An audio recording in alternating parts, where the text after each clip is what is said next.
Assalamualaikum warahmatullahi wabarakatuh. Perkenalkan, nama saya Rizak Konrakan dengan NIM AIR 153. Dan saya Hazim Imamul Hakim dengan NIM AIR 8.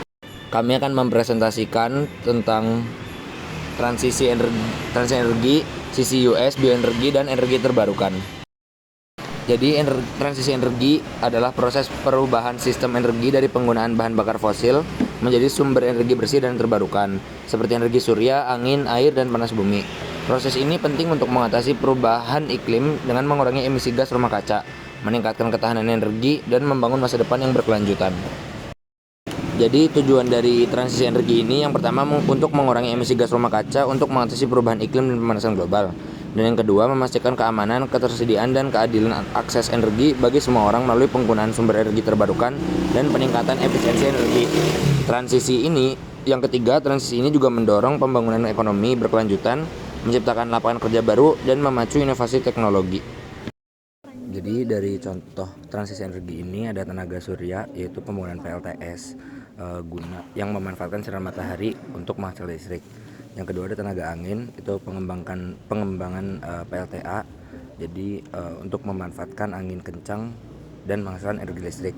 Terus yang ketiga ada panas bumi atau geothermal, pemanfaatan sumber daya panas bumi yang melimpah seperti Indonesia untuk membangun PLTP. Terus yang terakhir juga ada kendaraan listrik, itu beralih dari penggunaan kendaraan berbahan bakar bensin dan diesel ke kendaraan listrik yang menggunakan baterai. Lalu lanjut ke CCUS atau Carbon Capture, Utilization and Storage. Jadi CCUS ini adalah teknologi inovatif yang dapat menangkap emisi karbon dioksida dari proses industri dan pembangkit listrik sehingga tidak terlepas ke atmosfer. Karbon dioksida yang tertangkap kemudian ditransport dan disimpan di bawah permukaan atau digunakan untuk berbagai tujuan. Jadi dari cara kerja CCUS, yang pertama itu ada capture. Jadi karbon dioksida yang didapat dari hasil industri ditangkap sebelum terbuang ke atmosfer. Yang kedua ada transport. Jadi setelah ditangkap, karbon dioksida akan disalurkan melalui pipa untuk dimanfaatkan kembali ataupun disimpan. Yang ketiga utilization atau pemanfaatan. Jadi pemanfaatan emisi karbon dioksida untuk sesuatu yang lebih bernilai dan bermanfaat. Dan yang keempat storage atau penyimpanan. Emisi gas karbon dioksida juga dapat disimpan dengan cara ditimbun di dalam tanah. Jadi manfaat CCUS itu mengurangi emisi karbon demi mengatasi perubahan iklim, meningkatkan produksi energi seperti minyak bumi melalui EOR atau Enhanced Oil Recovery, menciptakan peluang ekonomi baru dan lapangan kerja melalui pemanfaatan karbon dioksida untuk berbagai produk, serta meningkatkan citra industri sebagai pihak yang bertanggung jawab terhadap keberlanjutan lingkungan.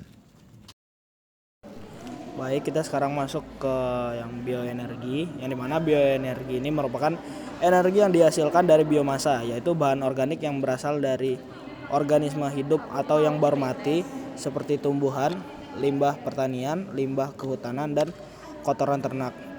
Bioenergi ini memiliki keunikan yaitu satu-satunya sumber energi terbarukan yang dapat dikonversi langsung menjadi bahan bakar cair, gas, dan padat.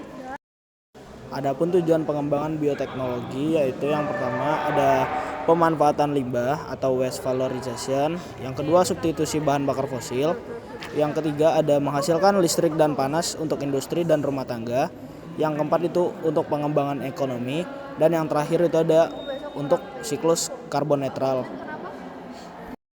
Manfaat dan dampak bioenergi, yaitu dari segi manfaatnya bioenergi ini juga dapat mengurangi emisi, dan juga bioenergi ini bisa memanajemen limbah, dan yang ketiga itu bioenergi ini bisa menjadi sumber energi yang fleksibel, dan yang terakhir bioenergi ini juga bisa menjadi produk yang turunannya bernilai. Adapun dampak atau tantangan yang perlu dikelola dalam bioenergi, yang pertama itu kompetisi lahan, yang dimana penggunaan tanaman pangan untuk energi. Yang kedua itu keberlanjutan bahan baku, yang dimana kita harus memastikan bahwa biomasa itu tidak berasal dari deforestasi. Yang ketiga itu kebutuhan air dan nutrien, dan yang terakhir itu efisiensi konversi, yang dimana teknologi untuk mengolah biomasa generasi kedua masih terus dikembangkan agar lebih efisien dan ekonomis. Baik, sekarang kita masuk ke aplikasi teknik kimia dalam bioenergi, yaitu konsep biofinery. Biofinery ini merupakan sebuah fasilitas industri yang mengintegrasikan proses-proses konversi biomasa untuk menghasilkan spektrum produk yang luas, seperti bahan bakar atau fuel, listrik atau power, dan bahan-bahan kimia. Dan prinsip kerja biofinery ini sendiri yaitu mirip dengan kilang minyak bumi, namun bahan bakunya adalah biomasa, yang dimana tujuannya adalah memaksimalkan nilai ekonomi dari setiap fraksi biomasa seperti selulosa, hemiselulosa, dan lignin. Peran Insinyur Teknik Kimia dalam biofinery itu ya merancang, mengoperasikan, dan mengoptimalkan seluruh proses di dalam biorefinery, mulai dari penanganan bahan baku hingga pemurnian produk akhir. Sekarang kita langsung masuk ke energi terbarukan, yang dimana energi terbarukan ini adalah energi yang berasal dari sumber daya alam yang dapat diperbarui secara alami dalam skala waktu manusia atau tidak akan pernah habis. Energi terbarukan ini memiliki karakteristik utama, yaitu di mana energi terbarukan ini bersifat berkelanjutan, yang dimana sumbernya tidak akan habis jika dikelola dengan baik.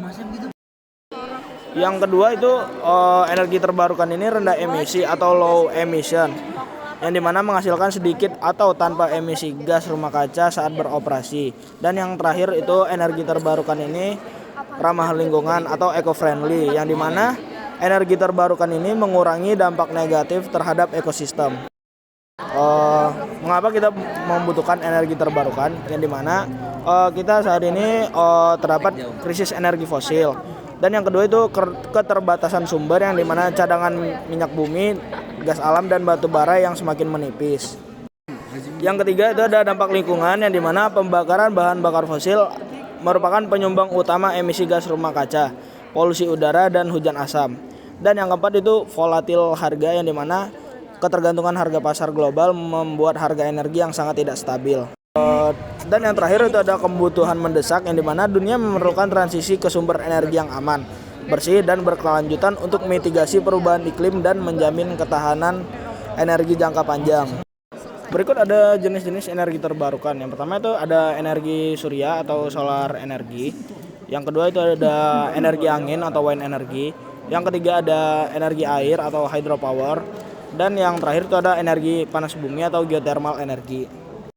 Baik, di sini ada tujuan pengembangan energi terbarukan itu sendiri. Yang pertama itu untuk mitigasi perubahan iklim, ketahanan dan kedaulatan energi, dan pembangunan ekonomi hijau seperti mendorong investasi, inovasi teknologi, dan menciptakan lapangan kerja baru di sektor energi bersih. Dan yang terakhir itu akses energi universal, yang dimana menyediakan listrik bagi komunitas terpencil yang tidak terjangkau oleh jaringan listrik konvensional seperti panel surya. Berikut terdapat manfaat dan dampak energi terbarukan, yang dimana manfaatnya ini seperti penurunan emisi karbon dan udara lebih bersih serta mengurangi jejak ekologis. Dan yang kedua itu biaya operasional yang panjang lebih rendah. Dan yang terakhir itu peningkatan kesehatan masyarakat karena polusinya berkurang. Berikut ada dampak atau tantangan yang perlu dikelola, yang seperti pasokan energi dari surya dan angin yang tidak konstan, memerlukan sistem penyimpanan atau baterai yang smart grid. Yang kedua itu penggunaan lahan, yang dimana pembagian listrik tenaga surya dan angin skala besar memerlukan lahan yang luas. Dan yang ketiga itu biaya investasi awal, yang dimana pembangunan infrastruktur itu bisa jadi mahal meskipun biaya teknologi terus menurun. Yang terakhir itu dampak ekologis lokal seperti pembangunan bendungan PLTA yang dapat mengubah ekosistem sungai.